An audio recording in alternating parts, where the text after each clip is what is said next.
آج میں نے ارادہ کیا کہ بیان شروع کرنے سے پہلے ایک خواب سناؤں آپ لوگوں کو۔ آپ بھی حیران ہوں گے کہ آج تک تو کبھی آپ نے خواب کی بات کی نہیں۔ ہمارے جو مؤذن صاحب قاری رشید، اللہ ان کی مغفرت فرمائے، ان کے درجات کو بلند فرمائے، 40 سال سے زیادہ اس مسجد کی انہوں نے خدمت کی۔ تو میں جب اس مسجد میں تقریباً 15-16 سال پہلے آیا تو یہاں میں نے سوچا کہ میں یہاں بیانات کا سلسلہ شروع کروں، درس حدیث دوں، واعظ کروں۔ ہوتا ہے نا، انسان سوچتا ہے کہ بھئی انتظامیہ سے مشورہ بھی ہوا کہ ہفتے میں کتنے دن درس ہوگا، کب ہوگا، کیسے ہوگا۔ تو یہاں ہمارے قاری صاحب تھے، جو قاری رشید صاحب جن کا انتقال ہو گیا، یہ مؤذن تھے۔ انہوں نے مجھے کہا کہ آپ کے آنے کے بعد مجھے ایک خواب آیا ہے، جب آپ یہاں آئے ہیں تو مجھے ایک خواب آیا۔ میں نے کہا جی کیا خواب آیا؟ اول تو مجھے کوئی کہہ دے نا مجھے خواب آیا ہے تو میں کہتا ہوں ابھی ٹائم نہیں ہے ہمارے پاس، ٹھیک ہے نا، پتہ نہیں کیا سنا رہا ہوگا بیٹھ کے، لیکن بس میرا بھی موڈ اچھا ہوگا تو میں نے کہہ دیا ہاں جی بتائیں۔ کہنے لگے میں نے خواب میں دیکھا کہ میں اور آپ، یعنی وہ اور میں، کہیں جنگل میں جا رہے ہیں، کہیں سفر پہ۔ آگے دیکھا بڑے بڑے جنگلی جانور کھڑے ہیں، اژدہے اور ڈائناسور جیسے، نہیں خطرناک، شیر، چیتے۔ انہوں نے ہمارا راستہ روکا ہوا ہے، ہمیں آگے جانے نہیں دے رہے۔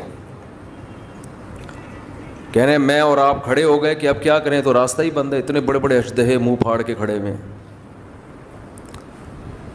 تو کہتے ہیں آپ کے ہاتھ میں قرآن تھا، تو کہیں غیب سے آواز آئی یا کہیں پتہ نہیں کوئی الہام ہوا، کیا ہوا کہ بھئی ان کو قرآن سناؤ، ان کو قرآن کا درس دو۔ تو کہنے لگے آپ نے قرآن اٹھا کے درس دینا شروع کیا اور وہ سارے جانور آہستہ آہستہ اپنی جگہ سے ہٹتے چلے گئے۔ تو میں نے ان سے کہا اس خواب کی تعبیر بہت واضح ہے،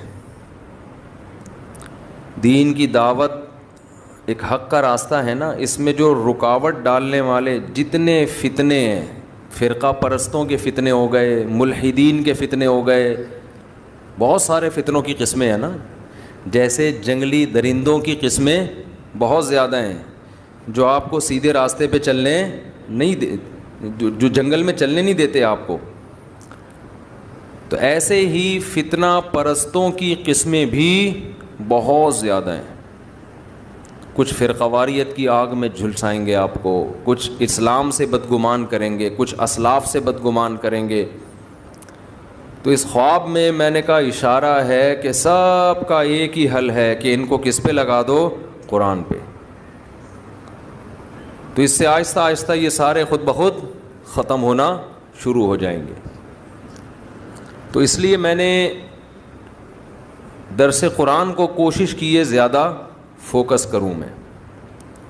پھر قرآن میں بھی آج کل مسئلہ یہ ہے کہ جو قرآن جس کے دماغ میں کچھ ہوتا ہے نا، وہ اس کے حساب سے قرآن سناتا ہے۔ میں اپنی مثال دے دوں، اگر میں نے دماغ میں 4 شادیاں مسلط کی ہوئی ہیں تو میں ہر آیت سے 4 شادیاں کشیدتا رہوں گا، ٹھیک ہے نا۔ یہ ہوتا ہے بعض خطیبوں کے ساتھ، ہر چیز ادھر ہی اٹھا کے فٹ کریں گے۔ میں نہیں کرتا ایسا، لیکن ہو سکتا ہے، یہ نفسیات بن جاتی ہے انسان کی۔ بعض لوگ جو جہاد کے قائل ہیں، ہونا چاہیے انسان کو، وہ ہر آیت سے جہاد جس کا جہاد سے کوئی تعلق بھی نہیں ہے، اس سے بھی کیا نکالا جا رہا ہے، وہ پورے قرآن میں الحم سے لے کے والناس تک ان کا قرآن گھومتا ہے جہاد کے گرد۔ یہ بھی غلو ہے بھائی، جتنا جو چیز ہے اس کو اتنا بیان کیا جائے، جس کو جتنا رکھا گیا ہے نا۔ کوئی اس کو پورا تبلیغ پر، کوئی پورا سیاست پر، کوئی خلافت پر۔ اب تو سیاسی جماعتیں ایک دوسرے پہ فتویٰ لگانے میں بھی قرآن کا سہارا۔ آپ کا آدمی جب وہ غلطی کرے اس پہ قرآن کی آیتیں فٹ نہیں کرتے، جیسے ہی مخالف پارٹی نے وہ غلطی کی قرآن پڑھ کے سنانا۔ فرقہ پرست بھی یہ کام کرتے ہیں۔ آپ کی مخالف رائے پہ کوئی عالم چلا گیا تو فوراً یہودیوں کے علماء والی جو آیتیں ہیں وہ اپنے مخالفین علماء پہ فٹ کرنا شروع کر دیں کہ یہود و نصارہ کے مولوی یہی کرتے تھے، آج یہ مولوی بھی. تو ہر آدمی کوشش کرتا ہے اپنی جو ایک جس کو کہتے ہیں نا فرسٹریشن، جو ایک ٹھڑک ہوتی ہے، وہ ٹھڑک کس طریقے سے پوری کر رہا ہوتا ہے. لیبل کس کا لگ رہا ہوتا ہے؟ قرآن کا. تو میں نے یہ ارادہ کیا تھا. اچھا، ڈاکٹر اسرار احمد رحمہ اللہ تعالیٰ کی ایک اچھی بات یہ لگی کہ ان کے درس میں یہ عنصر کم نظر آیا. میں یہ نہیں دعویٰ کرتا کہ بالکل بھی نہیں تھا، ان کے بھی اپنے کچھ نظریات تھے جو وہ درس میں لاتے رہتے تھے، لیکن اتنی بات ہے کہ انہوں نے قرآن کے وہ مضامین جو قرآن نے بہت اہتمام سے بیان کیے، ان مضامین کو انہوں نے بہت زیادہ ہائی لائٹ کیا ہے. تو بہرحال میں نے یہ اور بھی علماء ہیں، لیکن ہمارے علماء کا مسئلہ یہ ہے کہ وہ میڈیا پہ نہیں ہیں. ان کے درس اپنی مسجدوں کے اندر محدود ہیں. حضرت مولانا سرفراز خان صفدر صاحب رحمہ اللہ تعالی گجرانوالہ کے بہت بڑے عالم نہیں علامے تھے. وہ اتنے بڑے عالم کہ آپ ان کی کتابیں پڑھو آدمی حیران ہو جاتا ہے کہ کیسا علم اللہ نے اور تحقیق کیسی دی تھی ان کو. جب میں نے ان کی کتابیں پڑھی نا تو میں نے کہا بھائی یہ ایک صفحہ لکھنے میں کم سے کم 1.5 سے 2 مہینہ لگا ہوگا، جو ریسرچ ان کی ایک پیج پر ہوتی ہے.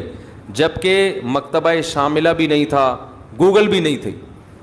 ان کے بارے میں تھا کہ جب وہ تحقیق کرتے نا ان کو پتہ چلتا کہ یہ حوالہ مجھے ملے گا ترکی کے فلاں کتب خانے میں فلاں کتاب میں ہے، یہ یہاں سے کسی کو بھیجا، چل بھائی ترکی جا، فلاں کتاب نکال تلاش کر، اس کے فلاں صفحے میں دیکھ کے مجھے بتا کہ ہے یا نہیں ہے.